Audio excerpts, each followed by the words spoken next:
This is Microphone Check, hip hop from NPR Music. I'm Franny Kelly. I'm Ali Shaheed Muhammad. I'm Vincent Staples.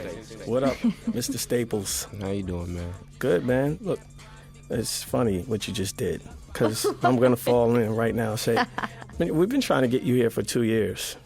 That's That true. makes no sense. It makes perfect sense. I saw you in the last 2 years I've been here. You came with Earl, Yeah, we wanted you solo. but we wanted you solo, and I think that was that before Earl? It was. It was before Earl. So, your manager's a good, long-time friend of mine. I did give him the press, and to speak up for him. He had a plan already, so, and he explained that to me, and I respect his business. So I was like, cool, but I didn't think it would take 2 years to get you into the seat. But I will say, you guys gave us first listen, so that's a hell of a thank you. That was solely based off of you. I'm not playing at all. We were in the office and Gabe was like, well, yeah, we're going to do this NPR first listen thing. I was like, isn't that where Ali works? They was like, yeah. And I said, all right. Thank you. Well, I was just sitting around watching all the other interviews go down. I was like, okay, there has to be a reason, and that's a great thank you. They don't thank me. I just, they need to thank you. Agreed. But yeah, it's doing really well, like traffic-wise and engagement-wise and everything. So thank you. Yeah, that's great, man. I had a spike in pre-sales. Yeah, that's that NPR bump. NPR bump. It's real. Spike in any sales is crazy, But yeah, I mean, I would like to start with Corey, actually, if that's possible. I read an interview with you where you said that you weren't even taking rapping seriously until you met him. I mean, not really. It was like after. I didn't really care when I met him either. Okay. It was like after certain things unfolded. He was definitely the stepping stone as far as how that led to that path. But I knew Corey for like about a year before I cared, like year and a half before I was like, all right, I'm gonna do this. And then after like 2 years, I was like, all right, I'm gonna stop playing. Okay. But how did you come to meet that? I was just around, man. A few people I was working with at the time. The most important one being Michael Uzuaru, great friend of mine. We were in the right place, right time kind of situation. And one of Michael's, collaborators was telling Corey that he should work with Michael, and then Corey started, working with both of us at that point in time, and I kind of kept it going. And when you were talking to Corey about Vince, how did he describe him? How did I describe him? No, how did Corey describe him to you? He didn't really. I just knew about Vince, and I knew that he was repping him. So I just wanted to have the conversation. He was really excited about Vince, and we talked about production as well. And he was saying that Vince was very specific and had a particular sound and an idea of what he wanted to do, and so that was as most as the conversation went on that. Yeah, you called me from the studio. Yeah. I think you stepped outside and you're like, book this guy. And I was like, I have been trying. I'm sorry about that. It's not my fault. No. I'm very, very. When it's outside of the numbers, everyone around me tells me to make sure I don't spend my money, make sure nobody takes my money. So, besides that, I'd have no mind for business at all when it comes to certain things. Like, I don't even have to pay attention to that stuff. I'm lucky. Courtney and Corey call me in the morning like, hey, make sure you're here at this time. And I find that, after being in it for so long, that there's two sides to that. That's a great thing from a creative perspective, and from really having your own sort of landscape of where you want to go and what you want to do. And so you can really kind of like have the experience, feel it out, know what you want to change, and not have all these other additional things you have to worry about. So yeah, but that you have to have the right people in place for that to work out. That's what I'm saying. If you don't got the right people in place, you can get Little Richard and all of those different things. Well, it's two sides, because even in having the right people, then at sometimes if you leave it so much to them, at some point, there may be aspects that you miss out on, and it's not that they're not trying to do their thing. They are, but actually then they might not know. It's all about guidance. Man. Yeah, so teamwork makes the situation work. So you're in good company. Yeah, but man. you know that. Yeah, I be chilling, man. How do you know Corey? Why are you guys friends? Because of De La Soul. Okay. Yeah. Can you tell, like, why? I don't know. Can we? It's like we have to bring Corey in. I feel kind of like we're talking about the man, and he's just like Is he coming in? Yeah, he is. Okay, cool. So quiet in here. Cozy. It's another word for it. I don't think that mic is on, so I'll if sit you next guys to could this. share, cool. Mr. Staples. Oh, it's on. It's on. You could be there. Okay, I'm on station. Mr. Hey, Ali. What? What's up, Corey? I'm good, man. I'm in a good space. Very happy to see you, and happy to see the Vinces here. And this has been good, man. It's been a long haul, but we're arriving. Mm-hmm. Yeah. That's what it feels like. I'm just hanging out, man. He's hanging out at the right places, though. That's the best part. There's air conditioning, Oh. at least. So tell the story of how you guys Met? started. Yeah. I met Ali when I started working with De La Soul. Yeah. I was literally, I was at 90, Stakes is High. Mm-hmm. Yeah, Stakes is High album. Platinum Island. Right? Platinum, yeah. On right next door to Raucous back in the day. Mm-hmm. And I started managing De La Soul right around that time. And I was brought into the fold through a very unique meeting, a native tongue meeting. I've never Oh forget my God! that. A very big Can we native excuse Mr. Smith? native tongue meeting, actually. But yeah, it was very great, though. It was great to witness that moment. Oh my God! Wait, I forgot about that. Why are you shaking your head? Have you heard this story? I don't know what native tongue is. I know what De La Soul is because of MF Doom and Good Burger Okay.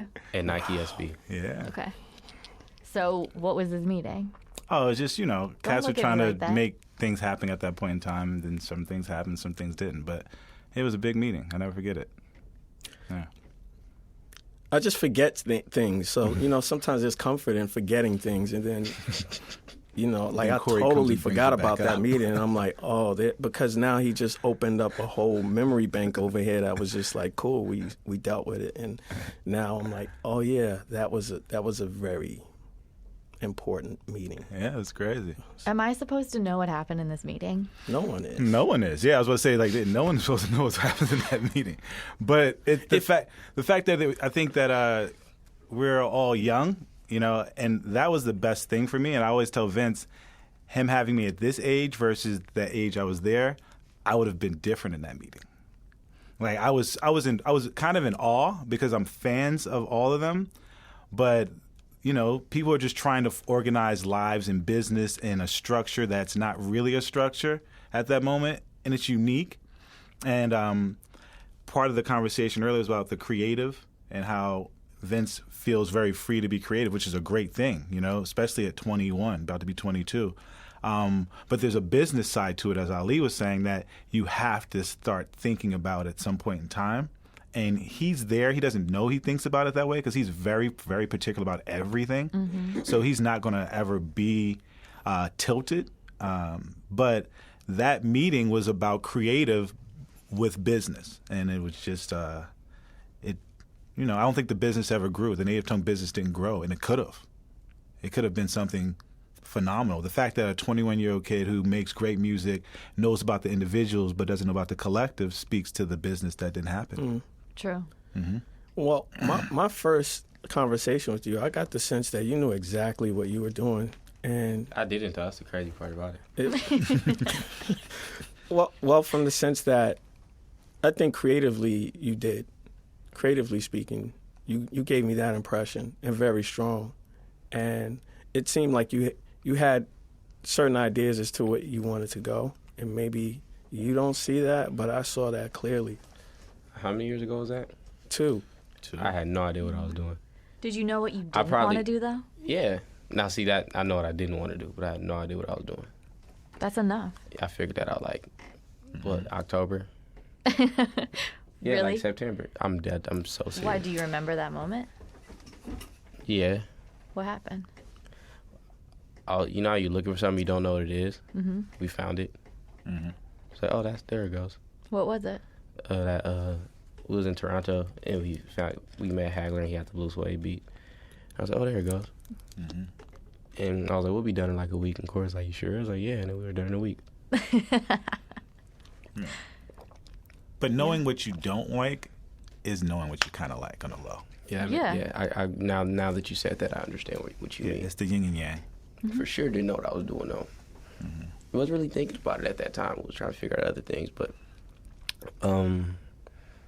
yeah, that makes sense. What were you trying to figure out? Life, man. Life is the important part. This isn't the important part. Yeah. The music will never matter without life. So life is the important part. That's the priority, and then music comes second, and then third comes, the connection of the music, and money and fame and fortune and notoriety is like 15th on that list, or like 20th or something to me. That's the last thing I care about. But don't you think the life stuff, or have you noticed that when the life stuff gets correct, the music gets better? No, because the music's never better or worse. It's just what it is at that time. Okay. I don't think anything's good or bad.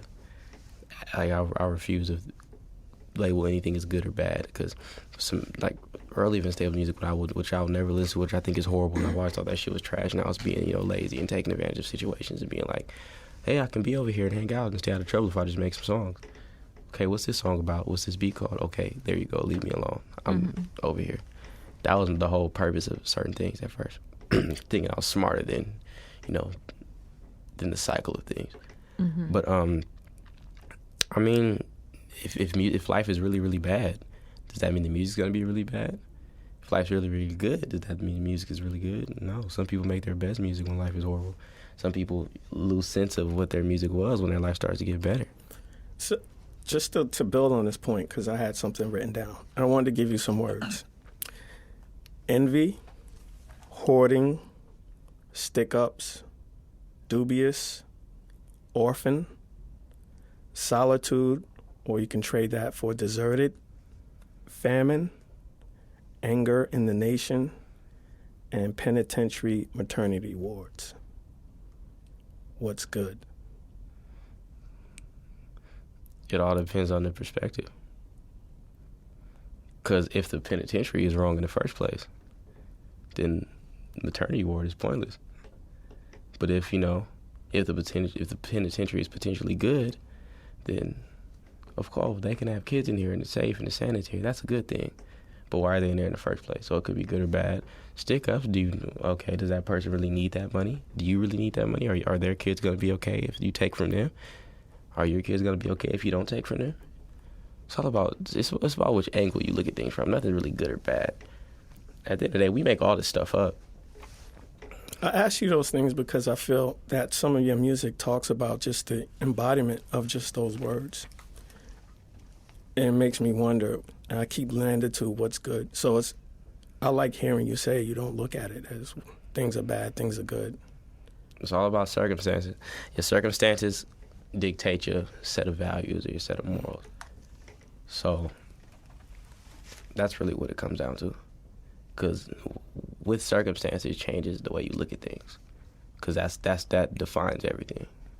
So with regards to the music then, the music at one point in time was a place where you can get an education, you can be inspired, you can be taught how to look at your life and regardless of the surroundings, being challenged or not, that you can have a sense of pride in yourself. And it seems to be kind of a feeling that's lost in the music. And I get the sense that you want to bring back something where people can really be taught from your music. Am I wrong? No, that makes sense. That definitely makes sense. It's just, I mean, like I said, it all depends how you look at it. Like, that's definitely not what music is about anymore. At least from the way I do it, like with the people in my genre, or whatever they call those things now. It's about, getting some money and getting some attention. That's really what it's about for basically everybody. What's it about for you? I don't even know what it's about. It's like, Vince. If I'm serious. When I tell you I literally don't think about those things, I don't think about those things. It's like, I'm here already. That's what I'm gonna do. I'm gonna stop, quit. I don't like this stuff 90% of the time. Ask him, I do not have fun with this stuff. Because you don't get. I like life. Is there a purpose? Everybody has a purpose. It's not up to you to define that though. So I'm figuring out as like we don't know. We know nothing. We don't know anything. We only know what we're told. The fact we all got convinced that money means something, it means everybody's stupid. To me. Period. We're off. We're all stupid. Because we let somebody make something and say, this is what means everything. So what makes you think we know about the world that's outside of us, or what our life? We're not even thinking about life. We're paying taxes. For what? Why? Why do any of these things exist? You make a house to sell it to get money that somebody makes in an office somewhere. It's a good question. It's a good point. If you take money out of everything, if there's no such thing as money, what changes? We still have the animals to make the food. We still have, the resources to build these things. Mm-hmm. We still have what we need to make these sciences and all this other type of stuff. Well, this stuff is made up. Nothing changes, I think, except for the higher consciousness of mankind, which we keep missing because we get stumped by that thing we focused on that we think we're supposed to be focused on. We're not reaching the So higher. The fact that money and, being popular and being better than the next person is what this world is based on, who cares, right? No one cares about anything if you want to be 100% honest. No, you care about what benefits you the most, no matter what you do. But that's the way that we're made. That's the way that we were raised up, is to care about what benefits us the most. So when it comes to thinking of I try not to think about stuff like that because it goes against what I know. I respect that. Because I know none of this matters at the end of the day. I know probably, I won't say that, it's a different time. Half the people that listen to your music listen to it to say they listen to your music. For no other reason. Say, oh yeah, I like this. But why? What does it do for you? Half the people that buy your music do it to support you. Half do it to say they did it so they're not deemed stealing, so they feel better about themselves. And most of the people that do listen to your music steal it, but they love you to death. That doesn't make any sense to me. So this whole ordeal doesn't make any sense to me.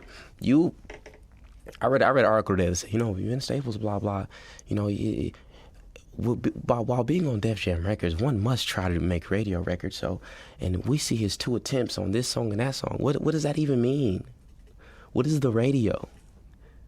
That's somebody else playing a song. Why do you have to try to do that? What kind of sense does that make? That makes no sense. Yeah, people just throw their own spin in life and stuff. Which is why that's not connected or based off of anything real. And that's what you're saying. Exactly. What I'm saying is nothing matters at the end of the day to 90% of the people that walk the face of this earth. That's why you have the special ones, and that they're crazy. When you think about somebody it's funny. I was talking to my girl's brother's autistic, and my brother, he's been on bed rest for probably about 67, probably majority of my life. And she was talking about mentally challenged people, how people feel bad for them. And that's just always funny to me. Why do you feel bad for them? They don't have to deal with any of this shit. They're happy. They don't know about any of the things we have to deal with. They're living their life. Smile on their face. When they're sad, they're sad. When they're happy, they're happy. It's often outweighed by the happiness. Why do we should feel bad for us? No doubt. But it's a sense of we're so lost. We don't know what any of this stuff means, and we don't even care to find out. Some of us don't. I care. But you got to think about the majority rules. That's the life that we set up in. That's why we vote.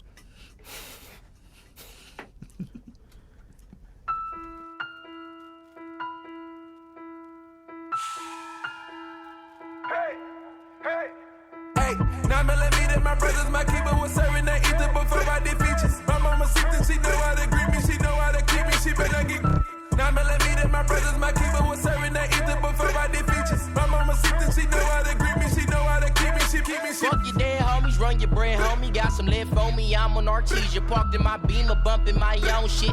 I'm focused, they stuck on that dope shit. Living for that true religion is broke shit. I can spin that on the Mac with a long clip, flying that bitch, but you out in that focus.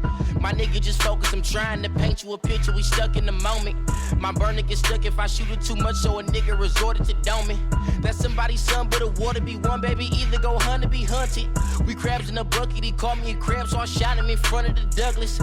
I cannot be fucking, we thugging in public. public. 9mm, my brothers, my keeper was serving that ether before I did features. My mama sister, she know how to greet me, she know how to keep me, she better get. 9mm, my brothers, my keeper was serving that ether before I did features. My mama sister, she know how to greet me, she know how to keep me, she keep me, she.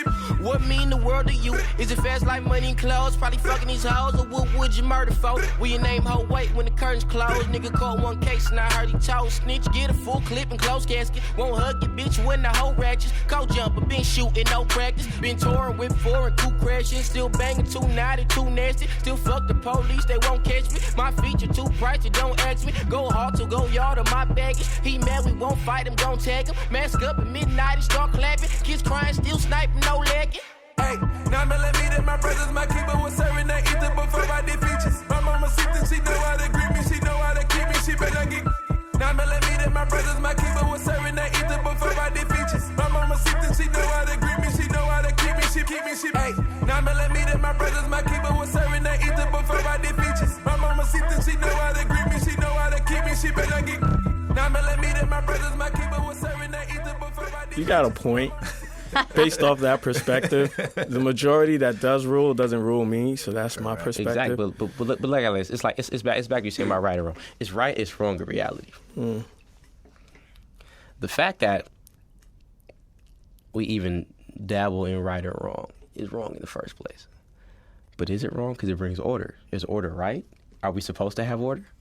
And why does no one focus on the reality of the situation?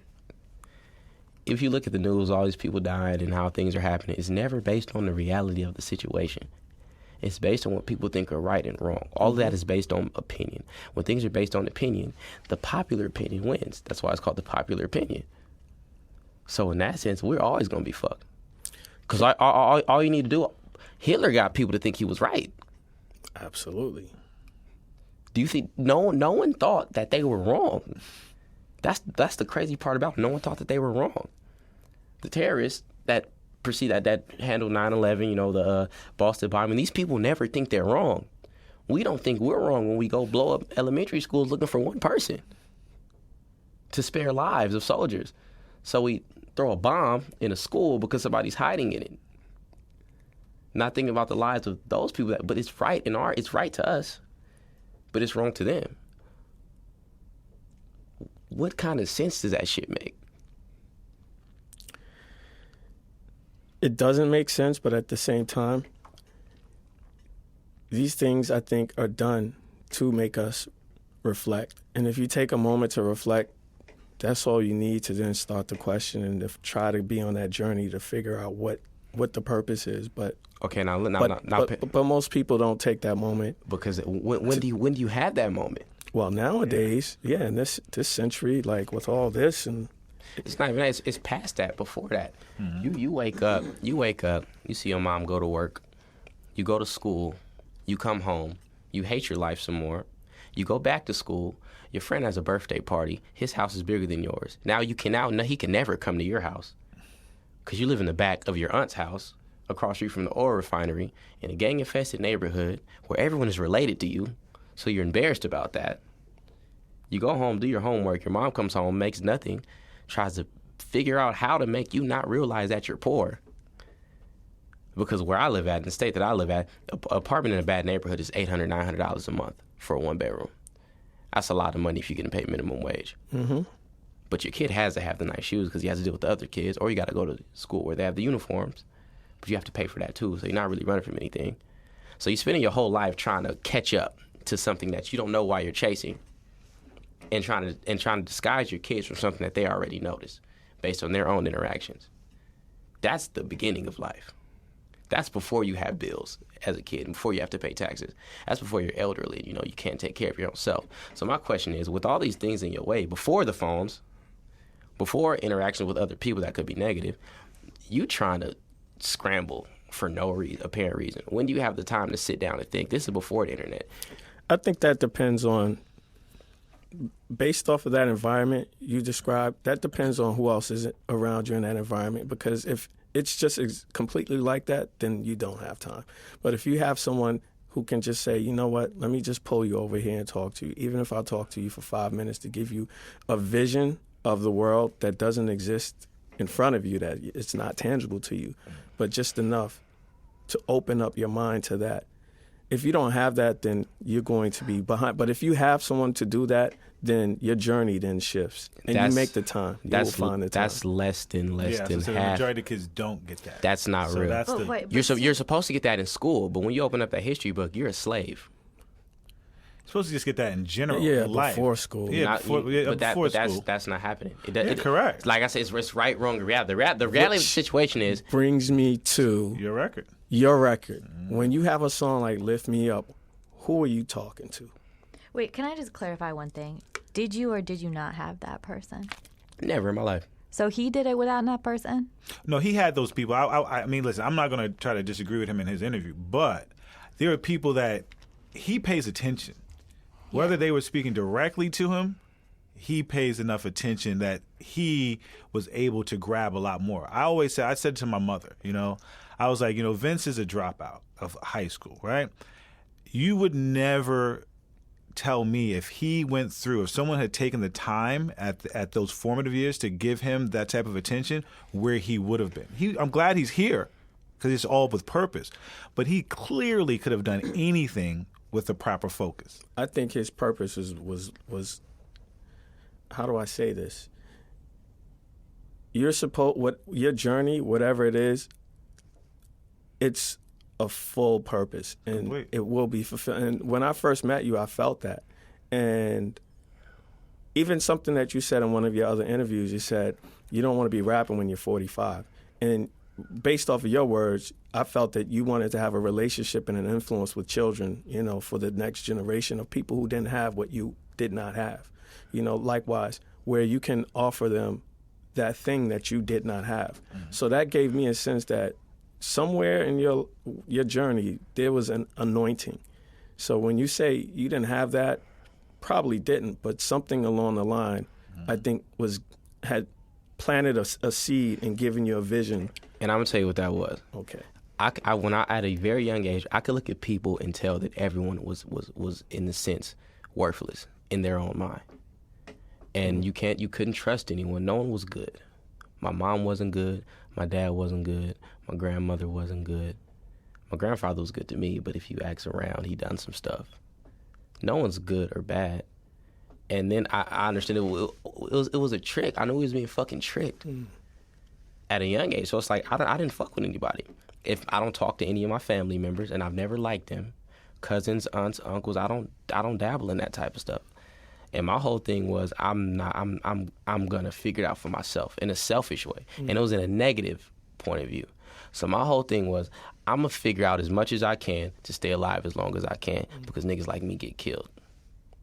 Because that's what my grandfather told me before he died, is niggas like you get killed. And I've only heard him say one curse word my whole life, and it was that one. What do you mean, like you? I don't know what that means. But I tried to make sure that I was by myself. Like, from the ground, I've been from my neighborhood for a very long time. I don't kick it with a lot of my people. And they love me to death. I come when I come. I've never fell into the we're dressing like this right now. Let's do this weird, because I don't trust people. Because people don't control their self. They don't control what they think. And I don't control what I think to a large, but a lot of things I think are based off my emotions, the things I've seen. That's not even controlling them, in a sense. But people are controlled by the words of others and the actions of others. If someone tells you that this wall is pink, and you know it's not, for the right person, if you're told that enough, you're going to start to believe it yourself based out the need of acceptance. And I never needed that. It's like, this is that, I don't care. And that hurt me more than it's ever helped me, trust me.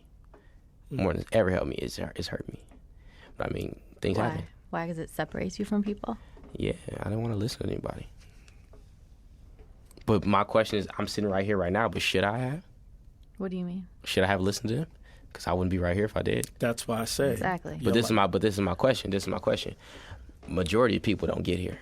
Right. And it's not about me at the end of the day. I mean, it never will be. So this is how I look at life. I'll run my fucking gun. That's life. You have to deal with whatever you deal with long enough to stay alive, and then it'll work out. That's for everybody. You just have to wait and go through whatever you go through for the right amount of time until you can figure it out. And that's really what it comes down to, no matter who you are. Because you can miss those opportunities by not paying attention or by giving up. Because it's not fair, but it's not supposed to be. But I never looked up to anybody, listened to anybody's words. I know who's who. That's a lot of things. People don't know who's who. I know exactly who is who. I might not act like I do, but I know everyone. I can tell. You can tell a lot about somebody by the way they shake your hand and look at you. And that's all you need to know. So I've never had anyone to look up to, because why would I? Look where I come from. Everyone's pretending they're not sad. It's not necessarily about having someone to look up to. I think that's great. But what I'm saying is just have someone to just show you that there's another side of the world that may not be revealed to you. But what you have to understand is that majority of those people don't know. Majority of people don't know there's another side of the world. Oh, I know that. But you got to think about the way that this world is set up. You have to pay a lot of money to catch a flight. You have to pay for a passport to get out of this country. You got to pay to get on the bus. So if you can't pay for them 4 or 5 bus rides it's going to take to get out of the city, how are you going to know what else is out there? And I'm talking before. This is before the internet, before Twitter, Tumblr. We had MySpace when I was already in high school. It's too late by then. I think to your point, Ali, like maybe the kind of the craziest thing though is like you didn't have that, but what if you are that for somebody else? Exactly. But life is all about sacrifice. But what I can promise you is that all the things, and people think I'm negative, I'm talking about what I can literally promise you. All of the things that people think help get people out of these situations are non-existent where I come from. And it's non-existent where I come from because it's in the middle. It's not Watts, but it's not Beverly Hills. There are no reforms for Long Beach because there are people that houses cost $6 million by the water. But that's less than 4 miles altogether. And you got 4th Street and 1st Street, but no one goes over there. The buses don't run that way. You got to know it's there to know it's there. But when you put out that big piece of paper and they do, the consensus to see who lives where and how much money's here and what percentage of the race it is, they see that as, it's the Black, Hispanic, and, Pacific Islander and Asian are the minority. But we've never seen the majority because the majority is crammed up. But you still make enough money to the point that that's a feasible place. Well, North Long Beach alone has high rape rates, one of the highest fucking Grand Theft Auto rates in the United States, high murder rates. No one cares because they're just crazy because it's nice over there.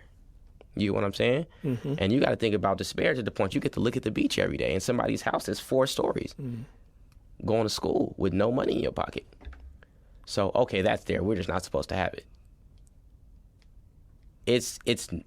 Are they going to come talk to you? No, they're not going to come talk to you. Why would they talk to you? What's a Boys and Girls Club? A Boys and Girls Club is go play basketball. Don't steal anything. So you have this platform then, coming from that, witnessing all of that, feeling it, like it's part of your DNA, so to speak. And so you have this platform now. I think it's an important platform, especially at this time in this age period where with all that's going on specifically in America, we can be inclusive globally, but let's just keep it down to the local level of Long Beach or the local level of California. There's so much happening. And you have this platform that you talk to them. You talk to the world, but you can talk to them. When you have a song like Lift Me Up Again, I'll go back to that. Who are you talking to? I'm talking to myself. Okay. Because you got to understand, you can talk to people all day, but it's all internal to me. And past that fact, you can have all the platform in the world, but it's up to the people to accept it. If they don't accept it, it doesn't matter in a sense. And that's the saddest part, especially nowadays, because there's so much to accept. So to the point, and it's so many roadblocks, especially for Long Beach. Like even in California, let's do it from a bigger thing. It's cut in half because he cool, but he a crab. So we not listening to that. Past that, in Long Beach, he cool, but he from nachos. We not listening to that. because it's too late for a lot of people. And that's why it's not about right now. It's about when we all dead and gone. Because my whole thing is, I feel what ruined everybody is that history book. That's what ruined us. Because your introduction to yourself is you being worthless.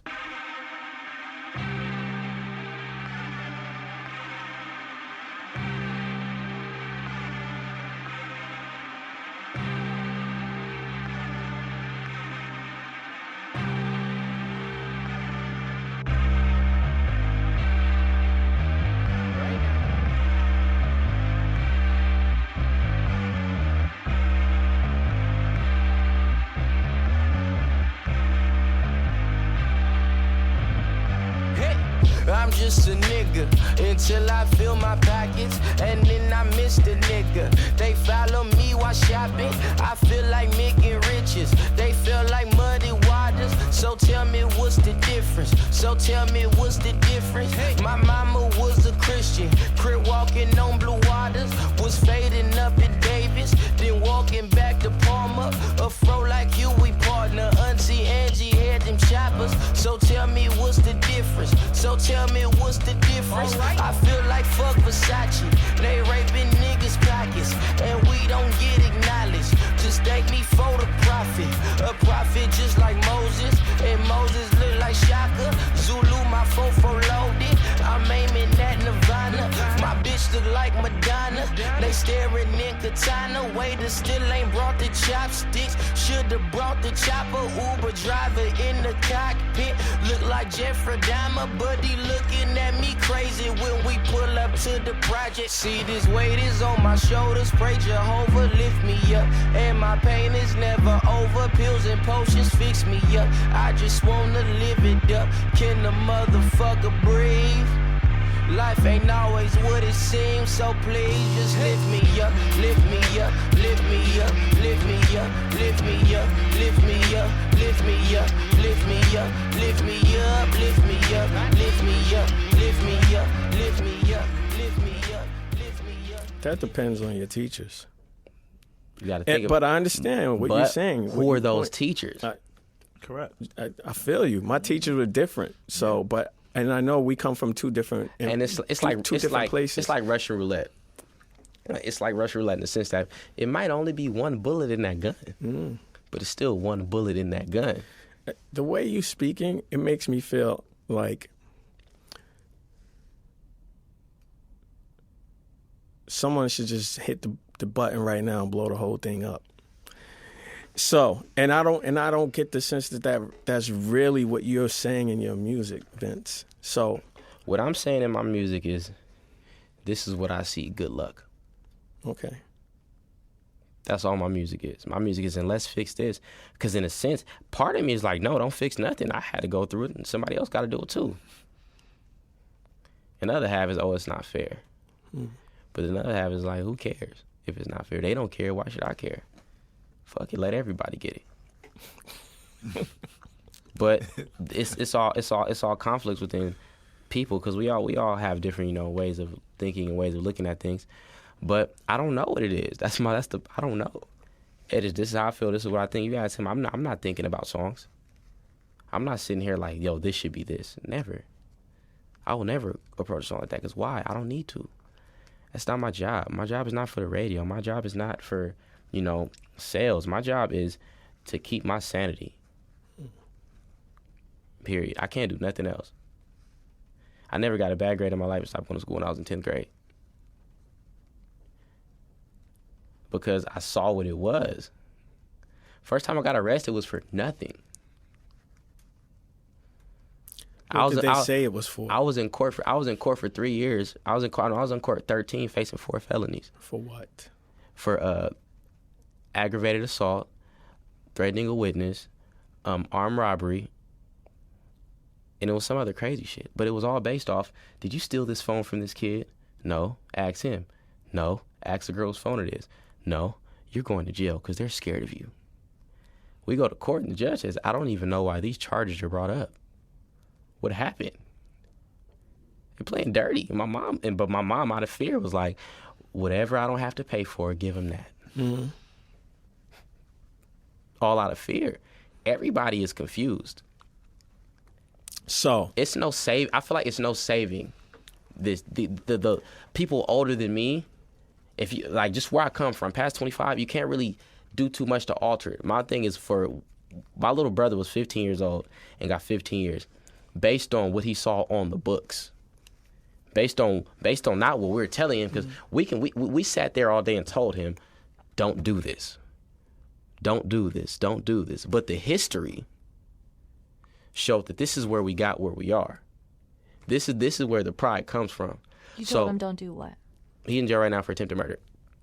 But based on what we see on paper now, when I say the books, I don't mean literally like literally school books. just talking about the cycle of life. Exactly, because I want my brother's from here, my cousin's from here. I want to be from here. Here, they're known to do this.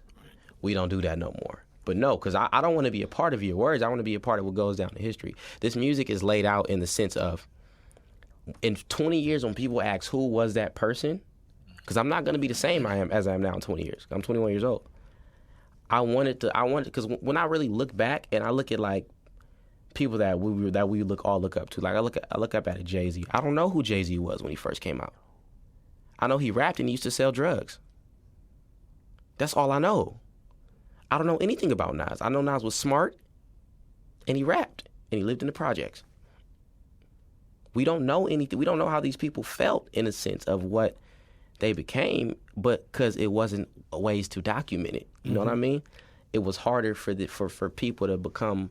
It was harder for us as far as rappers to kind of lay out our stuff in the way that a David Bowie did, because we know his whole life story, in the way that a Kurt Cobain did, in the way that. But that's what's important.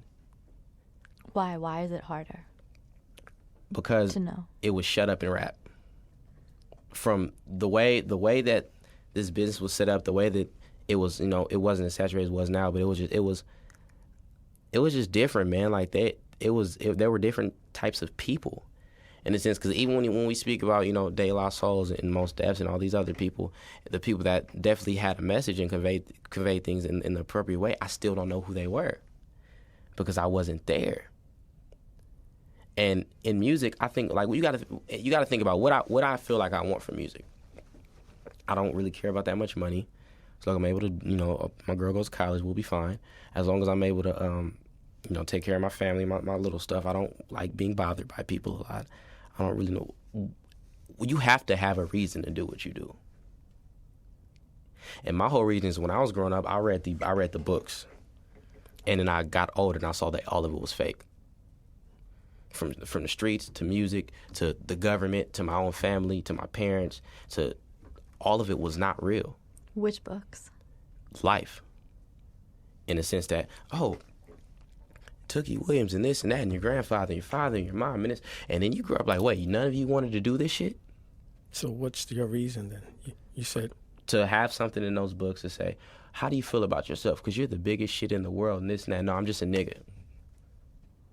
Because that's the reality of the situation when it passes us. And that's the problem. But no one wants to think about that reality of the situation. So how do we break the cycle? It's not about breaking the cycle. It's about letting it die out and starting a new one. You can't continue it, because it gets continued. People are still rapping about selling cocaine and crack. It's 2015. Let's go find a crackhead right now.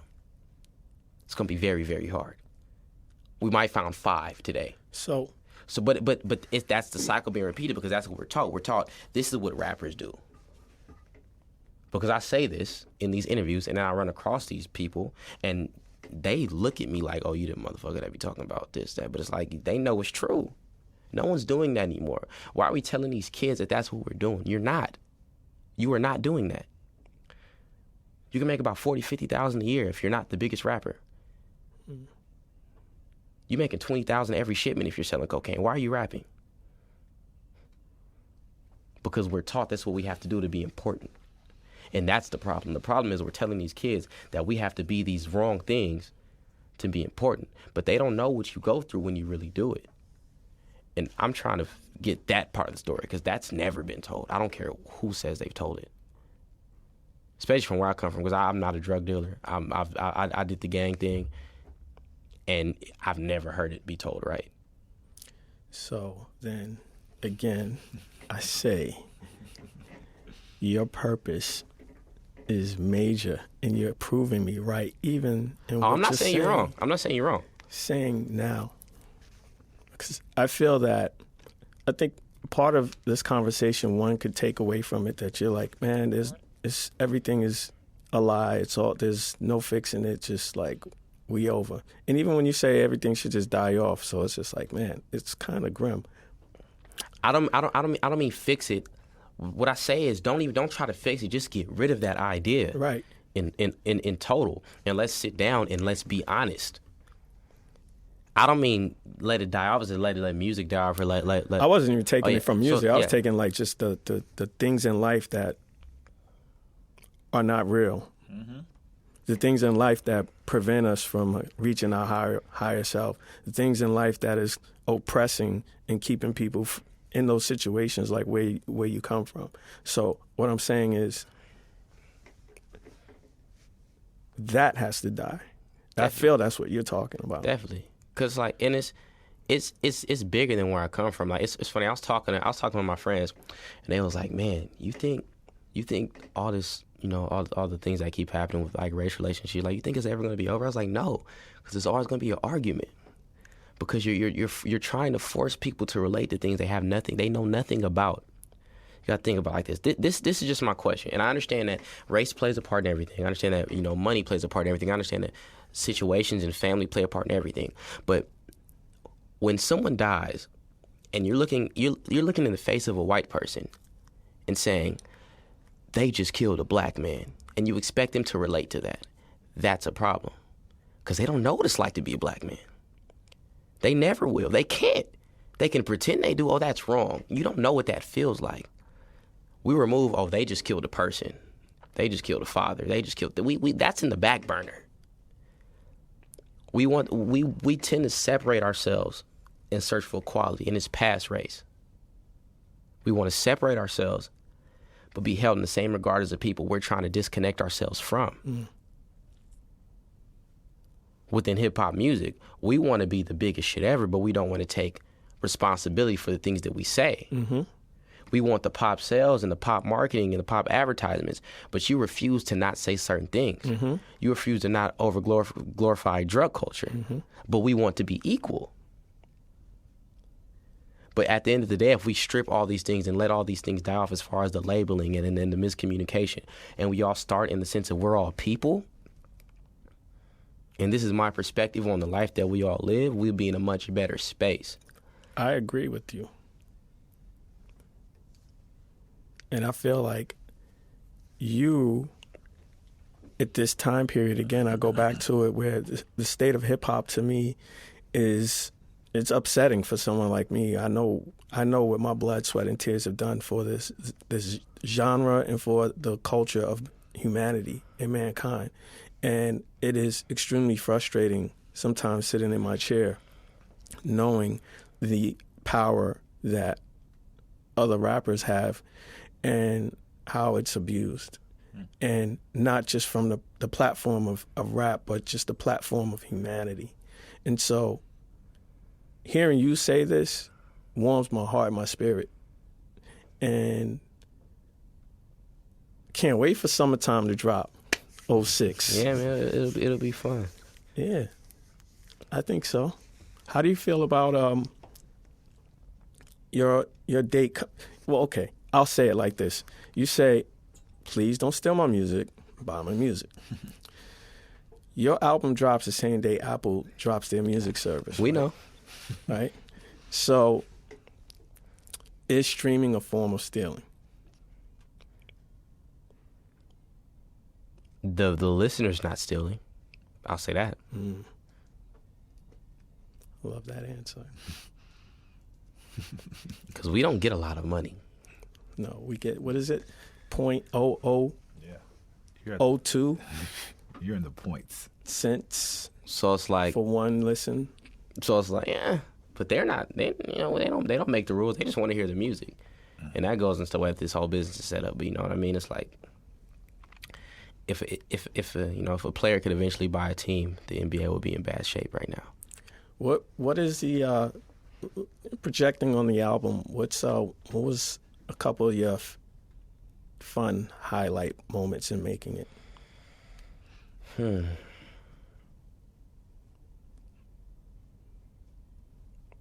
I don't know, man.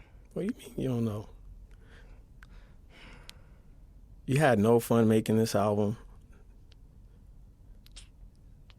I mean, I didn't necessarily have a bad time, All right.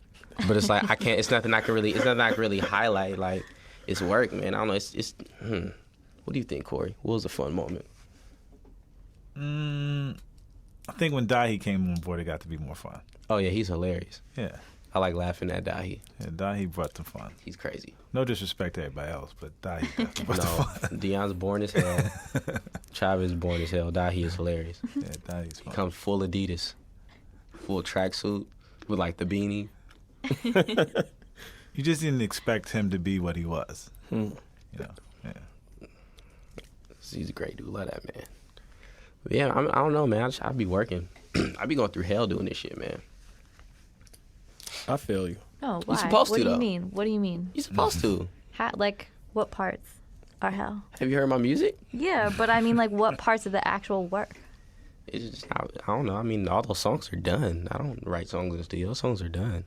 Okay. So do you walk away from like Wait. But so you roll up. What we do in the studio is we sit down for months and look for beats.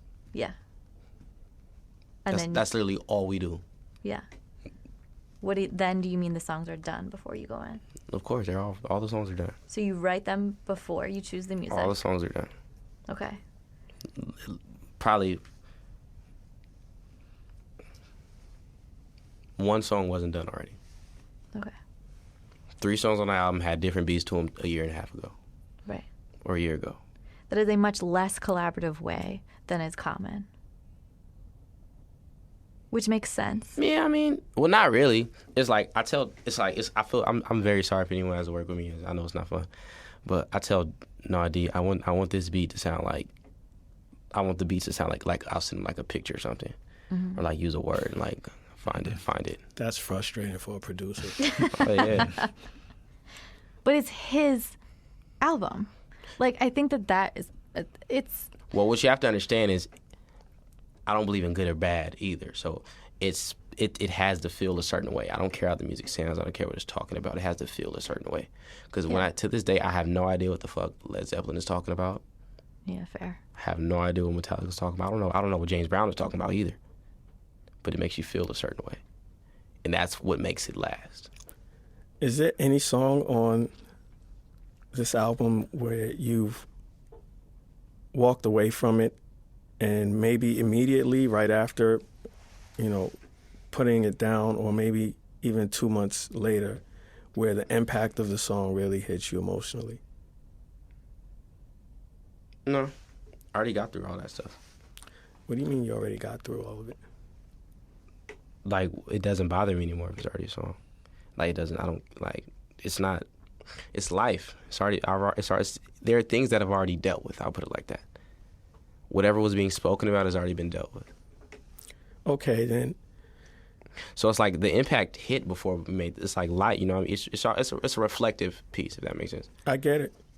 I'm just wondering, at any point have you listened over to some of your songs and you're just like, you have a moment where you like, you know where it came from, but you don't know where it came from, and it really, you feel like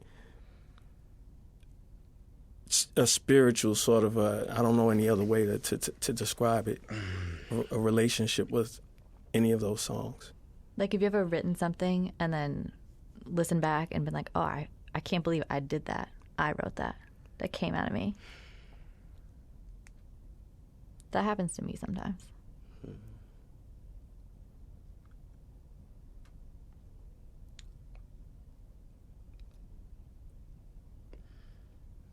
No? Not yet? Not yet. That's the right answer. Not yet. I got you. I mean, would it be fair to say that I feel like there's a little bit of miscommunication in the room, and maybe I'm wrong. It seems that do you consider yourself an artist in the sense that there's a separation between what you make and like who you are? I wish. Right. That make it a lot easier. I'm just a person, man. Like, Right. I'm a very difficult person to deal with and understand. Not in our experience. You are very clear. Well, I mean, trust me, you don't know. From an understanding standpoint, when people try to figure me out, it doesn't work. My girl was trying to figure me out since the 4th grade. My mom was trying to figure me out. My mom told me the other day, like, I still don't really know about you. She told me that the other day. So it's like, because I'm a person. I don't really know much about anything except what I go through. So it's kind of like I understand that I don't know what I'm doing. I know that. As far as life, I know what I would want, but I understand that I don't know what's going to happen tomorrow. And that gives me a kind of, when coming with music or just life in general, it gives me I'm kind of at ease with it. And so I don't try to make songs. Like, I don't try to remake songs or try to make, I just want this to feel a certain type of way, and I'll be perfectly fine with it. If no one liked my album, you can ask her, I would not care. Because I know what it's supposed to be. Everyone loves Shine Culture and Volume 1. You'll never hear me playing that shit. Because that wasn't me that wasn't me. You know, Stolen Youth isn't me. I hated the process of making that project.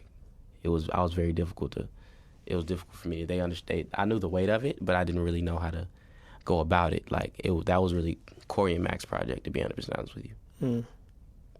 Winter in Prague was my glues where I was saying, rap on this, beat about this. Remember that one time this happened with your dad? Make this song about that. That's been everything. At some point, though, did you understand, or did you draw from that directive to figure out exactly what it was supposed to be? Nah, all that taught me was that there is no direction. You can't try to do that, especially trying to make what I'm doing. Because I'm not trying to be Jay-Z. I'm trying to be Pink Floyd. Like how? What do you mean? You've never seen what put it like this. In this argument I have a lot of time, I feel like when I tell people Chief Keef has more influence than Jay-Z when it comes to youth. For sure. With youth, I mean 30 and under. Why? Because you'll never see a kid walking down the street like, I want to look like Jay-Z. I'm going to grow dreads like Jay-Z. I'm going to take pictures like Jay-Z. As long as I've been alive, I've never seen that. And I understand it's a different time period. Like I said, it's a part of age. And that's the most successful rapper ever. Him and Kanye West. And Kanye doesn't even get that anymore. On a lesser level, there aren't kids walking around like, I want to look like Drake. There aren't kids walking around like, I want to look like J. Cole. You won't see it. And if you do, it's a small number. But there are kids that look like the Migos. There are kids that look like Chief Keef. There are kids that look like, when we were younger, it was 50 Cent in the game. There are kids that look like YG. And that comes down to this. Tyler, Earl. And this comes down to this. It's the zoo. You know what I mean? It's easy to be everyone wants to be the lion. The kids want to be the tigers. They want to be the bears. They want to be these creatures that have a sort of power that we can't contain. It's a fear. Top of the food chain. Exactly. That's that. So in a sense, that is what we get looked at as, and when that's connected with the right approach to the music, that's when you have a Jimi Hendrix. That's when you have a Pink Floyd. That's when you have a Led Zeppelin, a Metallica, a Guns N' Roses, a Rolling Stones. That's one thing they've got that we haven't really gotten. Throughout the closest thing we have to it in hip hop that I've seen personally is Kanye West in a sense. Has the closest thing we've gotten to it. Everybody knows that. That's why, to me, he's the best ever. It always will be until someone else, because it's the right initiative and the right. Put like this: it doesn't matter what you say or what you do. It matters how what they take from it. It matters what they take from it. Do you think that? I mean, like those very superstar, influential, sort of iconic artists had something going in the time period that helped catapult them. And I'm wondering now, in terms of technology, in terms of human interaction, like we interact here, we don't interact in a room that much anymore on a lot of levels. And I'm wondering if because of the devices of our time, we don't get more influx of those iconic sort of artistic, very powerful, socially Definitely driven. It almost artists. it will damn near end it, because it's to the point you have to be in the room with those people to understand who they are. Martin Luther King had speeches. He didn't tweet. It's a difference. And we don't. Quotables for days. You won't be able to feel that. I mean, that's gonna hurt me more than it helps me. And but I know that, and I'm fine with that because I know it's not about me. You know what I mean? And that's the problem. It's about them to everyone. And that almost ruined my life. So I'm not okay with that. Wait, say it. What do you mean by that? When you look at artists, athletes, anyone of any influence, it's always been about them. As far as my lifetime, I only speak from what I know. And that was a problem, because we had an argument the other day, and our argument was like a big discussion too. And they were like, "Well, it came down to no rappers ever tried or cared to even reach out a hand or a word of kindness or anything to anyone in my generation ever, except for Kanye West and Lupe Fiasco." I was like, it had to be more. And I told the room full of no ID in the room, Brian, people that have been around for a long time in this room, very successful people. My question was who? And no one had one name.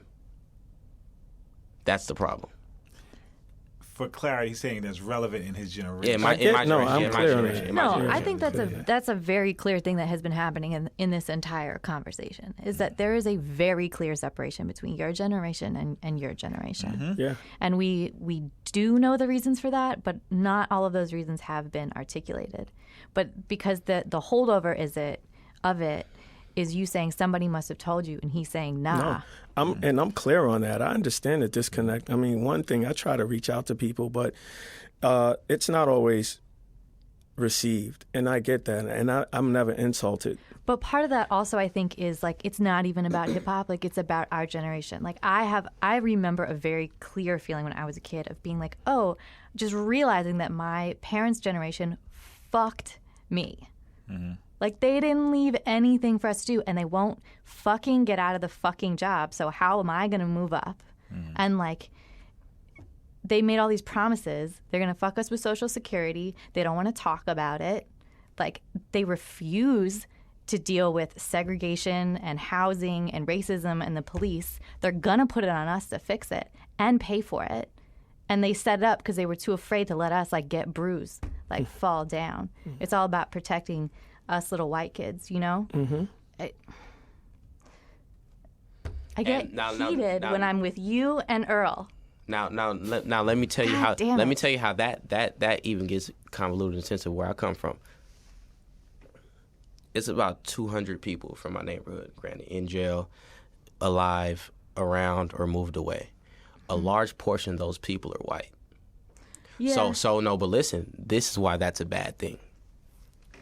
In a sense, it makes you hopeless, because one thing that's always worked in the benefit of the Black and Latino communities was being able to say, that's what's wrong. That's the enemy. And not even in the racism, oh, they have all the money, fuck, we're going to go get what they have.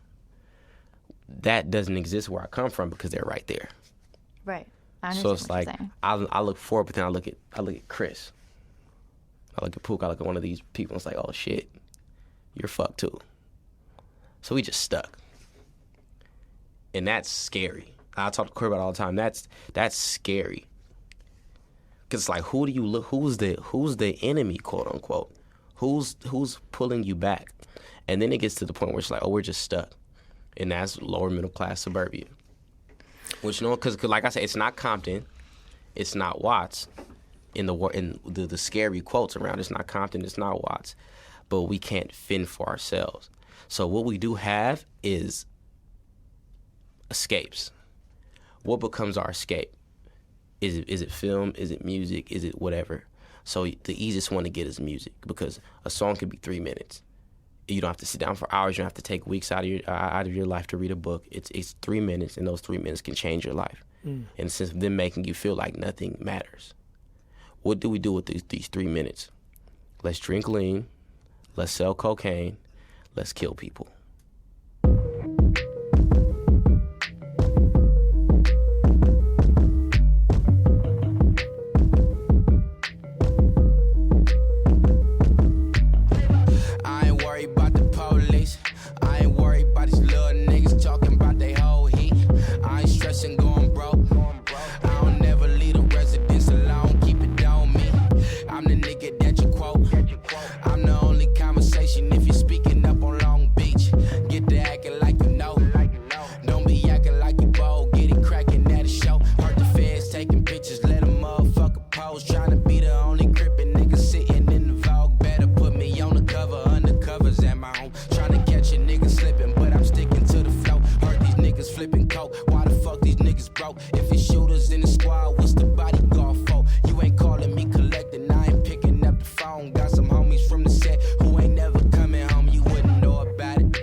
it in the box, Smith Wesson. Stuff it to the top, and we coming to your spot, knocking on the door, asking where he at. Playing games, then we kick it down, everybody flat on the ground. Kids get kidnapped, going next bout. You know how we rockin', nigga. You know what we whacking out. You ain't never caught about it, know it, cause you talking about it. Catch me off recording at it. You a motherfucking street punk. You a street punk. You a motherfucking street punk. No, we know about you. You a street punk. You a motherfucking street punk. Listen, know about you. You get what I'm saying? Mm-hmm. So there is no civil rights where I come from. There is no pride in helping your race overcome where I come from. All we have are escapes. You can go to the beach, probably get shot at because the cops don't come to the beach. You can go try to kick it with this girl who you don't know who her brother is, and you don't want to catch the bus because it's in the summer. That's when it gets racial, and then we all pretend it didn't happen to become friends one school back in, which has always been funny to me. And you have your escapes. What do we have to escape to? Who's the new author? Who has the new books that the kids are reading? I want to go get my nephew books. He just turned 6 years old. He said, I wanted books for my birthday. I was trying to, what's the new shit that they're reading? I found Captain Underpants books from when I was a kid. Same stuff. Mm. Where are the new films? Where are these things that we need? They don't really exist, but we have a overflow of music, right? But what are we being told with these escapes? Nothing. We don't even have rock music anymore. Who's the rock star right now? I couldn't tell you. We don't have anything. I'd say Kanye West was the rock star. At Exactly. Some point, That's you know. Exactly. That's my answer. And they're grabbing that from him right now. And you know, things happen. You know, you kind of lose. Like I said, when the older you get, the less kids can relate to you. But yeah, it's like we don't. It's not here anymore. And the saddest people. Well, you have this, you have that. It's not. That's not it. We don't. It's literally. And like I said, it's right, wrong, reality. It's not there. So that's why we're trying to make these things what they're not. Because when you come to Long Beach, everybody looks like they're from Chicago right now. Everybody. Okay. So I totally feel you.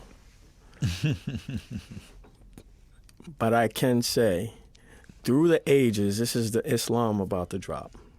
Through the ages of time, the Creator has given something, whether you believe in whatever or not, something to, when we are way misaligned, to give us, it could just be this big, to kind of like bring us back to our sin or an idea of what the sinners should be or supposed to be. So I just say to that right now is Kendrick Lamar. You know, like, I don't hear anyone else really questioning themselves, talking about the environments, saying how fucked up it is, saying how fucked up they are for it, but at the same time saying, you know, juxtapose and then pointing the finger right back at it. Mm. And then pointing the finger outwardly for how we're in this environment and situation. And so you're of that ilk. You're right there.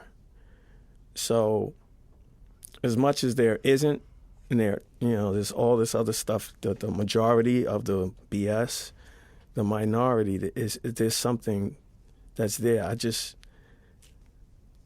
I have hope when I listen to your record. I have hope when I listen to Kendrick's record. I really I think people may misunderstand you if they're not really paying attention to you and would think that you are of speaking. They would think maybe it come away from your music that you're just part of the problem. Yeah, definitely. Of all the stuff that you're talking about. But listen, that I am. I am. That's the situation. Like, look at what happened. The only difference between me and them is I'm smart enough to know I'm wrong. And I've always known I was wrong. You can ask my mother, I've always known I was wrong, but I've never had a problem with it. So my whole thing is, look what happened, what look are you what you talking made. about specifically, though? When when you look on the television and you see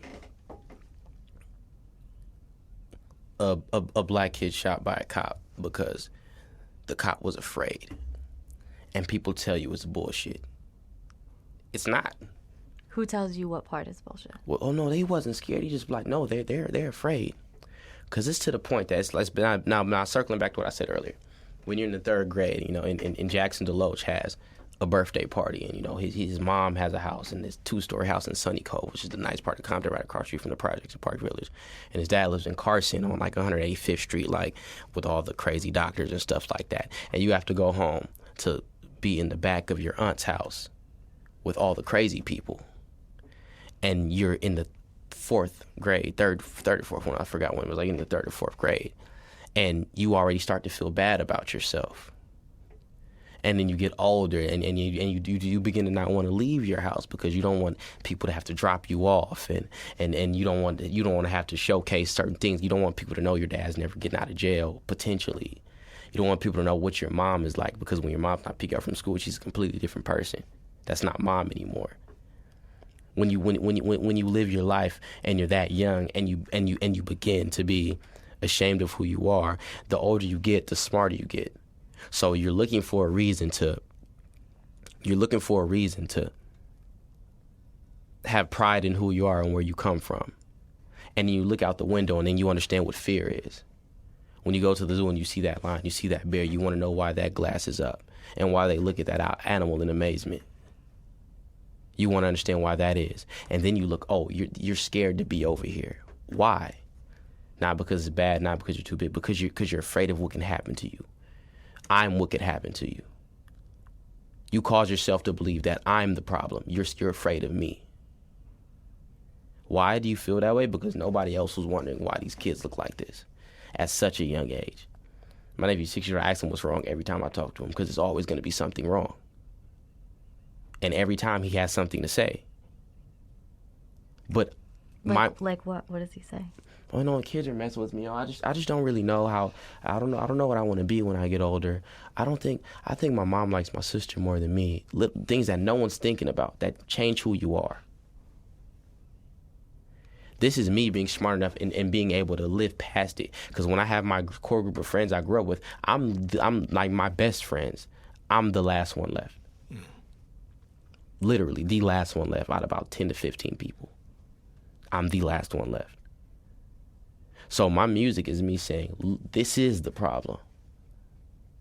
But I'll acknowledge it, because nobody else is going to acknowledge it. Well, I think the difference is, one, you're acknowledging it. But two, I don't just get the sense that you're just saying, I'm the problem. I feel like you're offering, maybe not a solution right this moment, but first of all, it's just your first album, right? Definitely, but so and I, like, for example, the video for Senorita, which illustrates what you're talking about, that zoo feeling. Even in that video, I think you're showing something to wake up the minds. But this is why I look at it. There cannot be a solution until the problem is addressed, and that's the point I'm at right now. Because that's why I said the mood. I want this album to just like the whole point of the title, and this is the elaboration of it. That was the point in time where I understood the power of fear, where we all did. So the album is supposed to make you feel how people used to feel when they saw my mom come up to school or come around, and she had, the shirt tucked in with the pants off. Like, I dress like my mom, and always will, always have. When that I want people to feel that fear when they listen to this music. I want people to feel the fear of being 12, 13 years old. When your best friend's dad goes to jail, he leaves guns. You go on YouTube to figure out how to use them. The fear that we understood that we had, that is the mood and the tone of this album. Because that's real, and they're just troublemakers. No, it's a result of you not caring. That's what Summertime 06 signifies. It's when I understood the power of fear, and when I understood, I'm part of the problem, and I will be for a very long time, because that's what I choose to be. Because it's a choice. You don't get a choice in where you grow up. You don't get a choice in your involvement. Because there's people from the hood that have never done anything. They just live over here and they need some backup when somebody come through. So like, might as well, it's one fight. They gonna always have me go to work, go to school, because the first mind is never to tell you to do wrong where I come from, and it never will be. And I make sure to make that a point to get that across. When we were younger, we would get in trouble for having guns. We would get in trouble for not going to school. More than our parents would get mad, they would get mad, because their whole thing was like, damn, since you from the hood now, you have to do what I say. So I'm gonna tell you to go to school. It was that type of environment. But that's when we understood the power we had in fear, because it's either they're scared of you or they're better than you. And no one wants to feel like anyone else is better than them.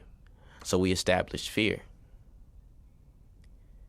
And Lift Me Up is understanding that. North is appreciating that. Summertime is conflicting with that. Surf is understanding that you're wrong and it's not about me, it's about you. I can be wrong, but what are you going to do about it?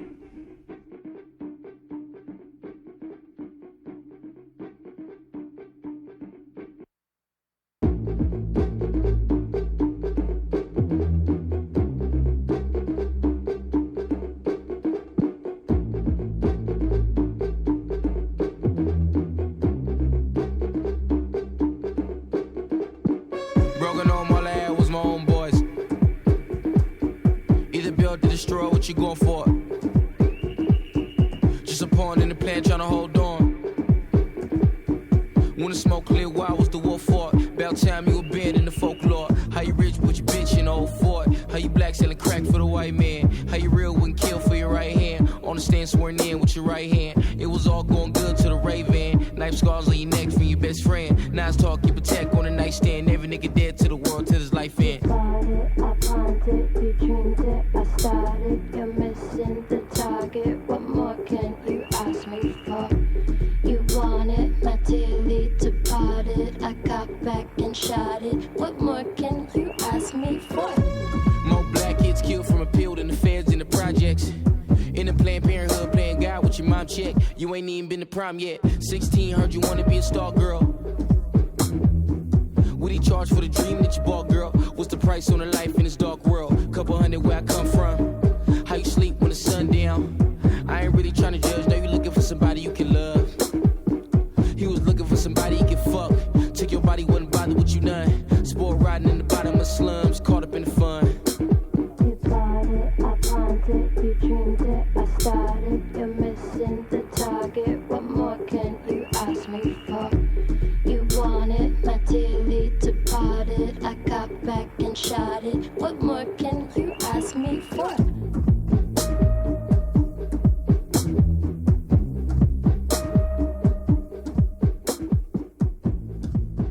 It's like I said, it's less about what's being said and more about how it makes you feel. And that's the definition of that. That makes complete sense. I guess I just want to say that it doesn't. I'm so very grateful for the album and for talking to you every time that we talk to you, and like almost every interview that you give. I don't feel. It doesn't make me feel hopeless. It doesn't make me feel like we should blow it up. We should start over. It feels like the beginning. It feels like we can speak directly and clearly to each other, and that we can finally get somewhere. Yeah. And what I'm saying is, to further explain what I mean by that, that's not a new page. That's a different book. Yeah, totally. 1,000%. Like, fuck all of that. Yes. That doesn't matter. Let's get over here with it.